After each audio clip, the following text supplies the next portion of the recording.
Days before my brother read our mother's will, the woman who had cleaned her house for 22 years pulled me aside in the hallway and pressed a folded piece of paper into my hand. "Don't open it here," she whispered. Her eyes cut toward the living room, where I could hear my brother laughing at something on his phone. "Not where he can see." I was there to help sort through my mother's clothes. She had passed 11 days earlier. A stroke, quiet, in her sleep. The way she always said she wanted to go. I had driven 4 hours from Asheville to Millhaven, North Carolina, the same town where she had lived for 41 years, the same house where my brother and I had grown up. I had a garment bag over my arm and a list of things to donate. I slipped the paper into my jacket pocket and didn't think about it for another hour. I'm glad you're here with me today. Before we go any further, tell me in the comments where you're watching from. I find so much comfort knowing these stories reach people I'll never meet and places I've never been. And I want to be clear, while I've drawn from real emotions and real patterns of behavior, some details in the story have been changed to protect people still living. I hope the truth underneath reaches you anyway. My mother was 79 when she died. Her name was Lucille, and she was the kind of woman who pressed flowers inside books and remembered every birthday without writing anything down. She had built her life carefully. She and my father had owned a small commercial cleaning company. Nothing glamorous, just reliable. They had contracts with 3 office buildings downtown and a county courthouse that had renewed every year for 30 years. My father passed in 2008. My mother kept the company running alone, then brought my brother in as operations manager in 2014, when her knees started making the stairs hard. I am the older one. I moved away for nursing school in my 20s, built a life elsewhere, married a good man, buried him, raised 2 daughters, and spent 30 years working as a charge nurse before I retired. My brother stayed. He ran the company. He managed my mother's affairs. I trusted him completely. My name is Leonora. I'm 63 years old, and until 3 days before my mother's will was read, I believed everything my family had built was exactly where we left it. The paper the housekeeper gave me was a receipt, or what looked like a receipt. It was a printed email, folded into quarters, the kind someone prints quickly and shoves into a pocket. The sender was a company I didn't recognize. Clearwater Asset Solutions, LLC, incorporated in Delaware. The recipient was my brother's personal email address. The subject line read, "Final transfer confirmation, Hartley Commercial Services." Hartley Commercial Services was my mother's company. I sat in her bedroom for a long time after I read it. The room smelled like her. Lavender and cedar and something older. Something that is just the smell of a person after enough years. Her reading glasses were still on the nightstand. I hadn't had the heart to move them. The email body was mostly numbers. Account routing. A dollar amount. The words, "Final transfer upon probate clearance." I folded it back up and put it in my pocket. My brother came in 20 minutes later and asked if I wanted to go get dinner. He was cheerful. He had been cheerful since the funeral in a way that had felt off to me, but that I had explained away as his way of coping. Different people grieve differently. I know that better than most. "Sure," I said. "Give me a minute." He went back downstairs. I took out my phone and looked up Clearwater Asset Solutions. There was almost nothing. A Delaware LLC filing, registered in March of that year, 8 months before my mother died. The registered agent was a law firm in Wilmington I had never heard of. I called my mother's longtime attorney the next morning. He was a quiet man, careful with words, the kind of lawyer small towns produce. Not flashy, not ambitious, just thorough. He had handled my parents' affairs for over 20 years. When I told him what I had found, the line went silent for long enough that I thought the call had dropped. "Leonora," he said finally, "there are some things I've been meaning to discuss with you before Thursday." Thursday was the reading of the will. He asked me to come in that afternoon without my brother. I want to tell you what I learned in that office slowly, the way I learned it, because I think that's the only honest way to do it. When you find out that someone you love has been lying to you, the truth doesn't arrive all at once. It comes in pieces, and each piece is heavier than the last. The first thing he told me was about the will itself. My mother had signed a new version 14 months before she died, 2 months after my brother's girlfriend moved into her house. The original will, signed in 2019, split everything equally. The house, the company, the savings account she had held for 30 years. Half to my brother, half to me. That was what she had always told us. That was what I expected. The new will, signed in the spring of 2 years ago, transferred the company entirely to my brother. It gave me the house and a cash amount, a number that looked reasonable until he showed me what the company was actually worth. The house had a mortgage I didn't know about, taken out 18 months prior. The cash amount was less than the outstanding balance on that mortgage. On paper, I was inheriting a debt. Did she know? I asked him. When she signed this, was she, I did not prepare this document, he said. Your mother did not come to me. This was handled by a firm in Charlotte. He set a business card on the desk. I've been trying to find a reason to contact you for weeks. The second thing I learned was about my brother's girlfriend. She had moved in 3 years ago, introduced as someone he had met through the business. Her name was not familiar to anyone in my mother's circle. She was 34 years old. My brother is 58. The attorney had, on his own time and without charging anyone, made some quiet inquiries. What he found was not criminal. Not exactly, but it was a pattern. She had a previous relationship with an elderly man in Fayetteville. His family had contested a will change that had left everything to a new LLC she was associated with. The case had settled. Records were sealed. I drove home slowly that evening. It was October, the mountains just starting to turn. I had 4 hours to think. My brother was not a bad person.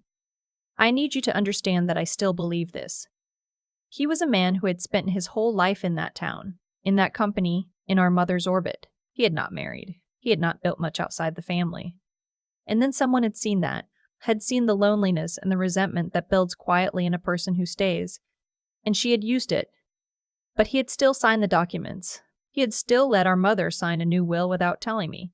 He had still set up an LLC and initiated a transfer. Whether he was the architect or the instrument, the result was the same. I pulled into a rest stop outside Statesville and sat in the dark for a long time. Then I called my daughter, the older one, the one who works in financial compliance in Charlotte. Mom, she said when I finished, don't sign anything Thursday. Don't agree to anything. And call me in the morning. I didn't sleep well. I lay in my mother's guest bedroom, my childhood bedroom, the wallpaper still the same faded blue, and stared at the ceiling. I thought about all the times I had not come back, all the holidays I had shortened because the drive was long and my schedule was full, all the years my brother had been here and I had not, and how I had been grateful for that because it meant I didn't have to feel guilty. I had not paid enough attention. That was the truth I had to sit with. My daughter arrived at 10 the next morning. She had driven from Charlotte after I called, and she brought 2 people with her, a colleague who specialized in estate law and a forensic accountant she had called in a favor with. We worked at my mother's dining room table for 7 hours. What we found over the course of that day, piece by piece, deserves to be told plainly. The LLC, Clearwater Asset Solutions, had been incorporated by my brother's girlfriend using a Delaware registered agent. My brother was listed as a 51% owner. She held 49%. It had been formed specifically to receive the transfer of Hartley Commercial Services. The company itself had been quietly devalued over the preceding 18 months. Contracts had been allowed to lapse. The courthouse renewal, which had run automatically for 30 years, had not been signed. 2 of the 3 office buildings had switched providers. When we pulled the actual financials, the revenue my brother had been reporting to my mother was significantly higher than the deposits in the business account. He had been telling her the business was doing well. It was not. The difference, roughly $240,000 over 18 months, had moved through a series of small transfers, each under $10,000, to an account my daughter's colleague traced back to a joint account my brother shared with his girlfriend. The new will had been signed during a period when my mother's primary care physician had begun noting concerns in her records. Fatigue, some confusion, increased forgetfulness. She had been 77 at the time of signing. She had not been declared incompetent, but she had been vulnerable, and the attorney who prepared the document had made no apparent effort to ensure she understood what she was signing or whether she was signing freely. My daughter set down her pen after the accountant finished summarizing. Grandma didn't do this voluntarily, she said. It was not a question. I don't know, I said. I'll never know for certain. I paused. But she always told me it was half and half. She told me that for 30 years. That night, my brother called to confirm what time I was arriving Thursday. His voice was normal. Easy. The voice of a man who does not know what is coming. 10 o'clock, I said. I'll be there. I heard myself and barely recognized my own steadiness. We had 40 hours. My daughter's colleague filed for an emergency injunction the following morning, citing evidence of undue influence and financial exploitation of a vulnerable adult. The motion was granted at 2 in the afternoon, a temporary freeze on any transfer or sale of Hartley Commercial Services, pending a full probate review. My daughter spent the evening preparing a binder. Every transfer, every discrepancy, the original will and the new one, side by side. A timeline of my mother's medical appointments and the signing date of the new will. 17 days after the first physician's note about confusion. The Fayetteville case summary that the estate attorney had dug up. Everything. At 9 that night, My daughter's forensic accountant found one more thing. He had been going through the business credit card statements, something so routine he almost didn't bother, when he noticed a recurring monthly charge to a company called Everfield Placement Group. It had been running for 6 months, billed to the business account, $2,000 a month. Everfield Placement Group was an assisted living facility referral service. Someone had been researching placement options for my mother while she was still living in her own house, paying for the research with her own company's money. I sat with that for a long time. The will reading was scheduled at the office of the Charlotte firm that had prepared the new document, a glass building near Uptown, the kind of office that signals a different clientele than the quiet man in Millhaven who had known our family for 20 years. I arrived at 10. My daughter sat beside me. My brother was already there with his girlfriend, the first time I had met her in person. She was composed. She shook my hand with a smile that told me nothing. The attorney began. I let him get through the preamble. I let him read the opening language of the new will. I watched my brother's face. Careful, practiced. A performance of grief I recognized because I had seen it at the funeral and had excused it. Then I raised my hand. The attorney stopped. Before we continue, I said, I'd like to note for the record that this proceeding is subject to an active injunction filed yesterday in Mecklenburg County. I set a copy of the filing on the table. A full probate review has been initiated. No transfers may proceed until that review is complete. The room went very quiet. My brother stared at me. His girlfriend's composure shifted. Just slightly, just a flicker. But I had spent 30 years reading people's faces in hospital rooms, and I did not miss it. The attorney picked up the filing and read it. We'll need to reschedule, he said. My brother found his voice. Nora, what are you doing? My name is Leonora, I said, and I'm doing what Mom would have wanted someone to do. I turned to his girlfriend. A woman named Sylvia Brennan in Fayetteville, I said quietly, would like very much to speak with investigators about how her father's estate was transferred to an LLC you were associated with. She was told for 2 years that the case was too weak to pursue. I paused. She was wrong. The girlfriend stood up. Her chair scraped back. My brother looked between us, and something in his face cracked open. Not anger. Something worse. Recognition. What followed over the next 4 months was, in its own way, more exhausting than any of it. Court filings, depositions, forensic reviews, the slow machinery of accountability. My daughter drove back and forth from Charlotte more times than I can count. The state attorney from Millhaven testified via written statement. He had documented every conversation with my mother, every time she had called him with questions about the business, every time she had mentioned wanting to make sure I was taken care of. The original will was reinstated. The LLC was dissolved. The business accounts were audited. The $240,000, not all of it, but most of it, was recovered and returned to the estate. My brother's girlfriend was charged with financial exploitation of a vulnerable adult and wire fraud. She pled guilty 8 months after the will reading and received 4 years in state prison and restitution requirements she would spend a decade trying to meet. Sylvia Brennan, the woman from Fayetteville, received a portion of what her father had lost. She sent me a card. My brother was not charged. The prosecutors determined that while he had participated in the transfers, the evidence of his independent intent was insufficient to support charges beyond what he had already agreed to in the civil settlement. He repaid his portion of the estate. He resigned from the company. He moved out of our mother's house in November, and I have not seen him since. That is the part that does not have a clean ending. He is my brother. He is the only person left alive who remembers our parents the way I do, where my father kept his tools, what my mother made for Christmas dinner, the particular sound of that house on a Saturday morning. He is the person I called when my husband died. He is the person I thought I would call when I died. I do not know what he knew and when he knew it. I am not sure he knows either. What I know is that a woman took advantage of his loneliness and his resentment, and that he let her, and that our mother paid for it. And I know that I had not been paying attention. My youngest daughter flew out for Thanksgiving that year. We ate at my mother's dining room table, the same table where we had spent 7 hours going through documents, and I cooked the things my mother used to make. Sweet potato casserole with pecans on top, green beans with ham. A pie from a recipe written in her handwriting on an index card I found tucked into the back of a cookbook. I thought about her all day. She had lived in that house for 41 years. She had kept a company running after my father died, alone, through her 60s and into her 70s. She had pressed flowers into books and remembered every birthday. She had wanted to leave something behind for both of her children. Someone had seen that care and had treated it as an opportunity. The company is still operating. The estate attorney's son, who had just joined the firm, helped us find a young woman from Millhaven who had grown up in the town and wanted to stay. She took over operations and in the first year brought back one of the contracts that had lapsed. My mother would have approved of her. In January, my brother called. I almost didn't answer. I sat and watched my phone ring and thought about all the things I could say and all the things I could not take back.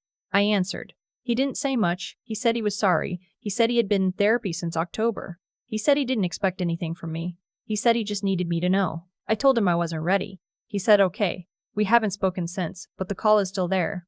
It sits in the space between us like something that has not yet been named. Maybe that is the most honest thing I can tell you. In my 30 years as a nurse, I watched a great many families in the moments when everything cracked open. Illness does that. Death does that.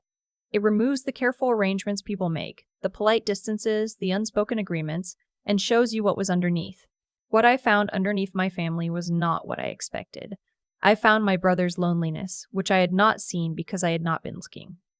I found my own guilt about leaving, which I had buried so deep I had convinced myself it wasn't there. I found my mother's trust, intact and whole, even after everything. Her instructions, her original will, her 3 decades of telling me that she wanted us both to be taken care of, still waiting to be honored. I have been asked, since all of this became known to people in Millhaven, whether I regret what happened at the will reading, whether I should have handled it privately, spared my brother the exposure, found a quieter way. I do not regret it. My mother spent her life building something. She deserved to have someone fight for it, and sometimes fighting is not quiet. But I do carry this. I was not there the way I should have been. The crack that made everything possible was not my brother's weakness or his girlfriend's greed. Those were their choices, and they bear responsibility for them. But the distance that allowed it to grow in the dark, for months, for years, without anyone noticing, that was mine. I chose the 4-hour drive over the monthly visit. I chose the phone call over the presence. I told myself my mother had what she needed because she had my brother nearby, and I had other obligations, and she said she was fine when I asked.